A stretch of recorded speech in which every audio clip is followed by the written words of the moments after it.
ni Watanzania au si Watanzania? No. Kwa sababu sikiliza, wewe ni kiongozi, umekuja hapa, sisi tuko kwenye ofisi yetu, mnapiga mabomu, mnatuharas, tuna haki zote za kuzungumza na Watanzania katika nchi. Kwa nini mnatufanyia hivi? Kwa nini mnatufanyia hivi? Kwamba hatutaki kukaa kwenye ofisi yetu. Sasa mimi naweka nini? Sasa kama ni hivyo, kwa nini tupige mabomu? Mbona hiyo ni rahisi? Ujumbe umefika. Sawa. Ujumbe umefika. Twende tufanye press conference. Tutaenda huko polisi baada ya press conference yetu. Aende tu polisi kabla. Anahitajika sijui ni nani, kaimu OCD unayemhitaji nani? Uongozi wa kitaifa. Unahitaji uongozi wote? Ndio wa kitaifa. Wa nchi nzima tu, hata walioko Dar es Salaam. Usongee hapa.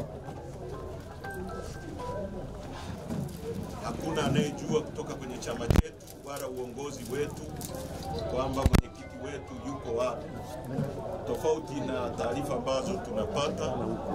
Na baada ya Mheshimiwa Tundu Lissu kukamatwa, mmeona yanayoendelea. Polisi wanafanya harassment, wanapiga mabomu maeneo ya ofisi yetu hapa. Hiyo ndio tunafanya hapa, mnaona maji, watu wanatoa machozi. Mawakili wetu ndani ya nchi na nje ya nchi, akiwemo Robert Amsterdam ambaye atashughulika kimataifa, ameshapata taarifa kamili ya kwamba mwenyekiti wetu amekamatwa, na yeye ataanza kufanya kazi kimataifa. Na tunatoa wito kwa jumuiya ya kimataifa kuhakikisha inafuatilia nchi hii na kufuatilia kinachoendelea Tanzania kwa karibu kabisa. Kwa hiyo kwa upande wa kimataifa, wakili Robert Amsterdam na wengine ambao wako nje ya mipaka ya nchi yetu watafuatilia na kwenda kwenye maofisi mbalimbali ya kimataifa kwa ajili ya tukio hili. Lakini ndani ya Tanzania hapa tunapozungumza, wakili Kibatara, wakili Deogratias Mahinyira na mawakili wengine ambao wako Dar es Salaam wanafuatilia jambo hili. Kibatara yuko hapa na baadaye atazungumza na waandishi wa habari pia, akiwa mahakama ya hakimu mkazi nafikiri mkoa wa Songea. Sasa kuna mambo ya kuzungumza hapa. Kitendo cha kumshikilia mwenyekiti wetu na viongozi wengine ni kitendo cha kuraniwa kwa nguvu zote. Mwenyekiti na viongozi wa Chadema tumejikita kwenye kuelimisha umma, wananchi, umuhimu wao kuchukua hatua kuzuia kinachoendelea kutokea, kusiginwa kwa haki za binadamu na kupokwa mamlaka yao ya kufanya uchaguzi katika nchi hii na kuchagua viongozi wanaowahitaji. Kwa sisi hilo tumelichukua na tutalifanyia kazi, hata kama mwenyekiti hayupo, hata kama wakitaka kutukamata wote. Hii movement ya no reforms no election haitasimama.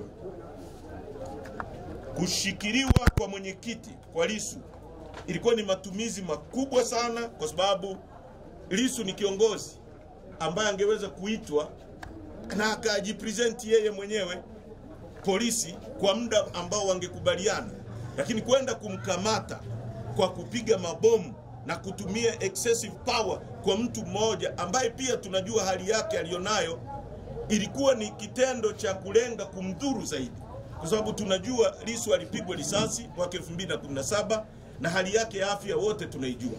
Kwa nini tumie nguvu kubwa kama ile kumwarrest mtu ambaye tayari ana matatizo ambayo yamesababishiwa na kupigwa risasi?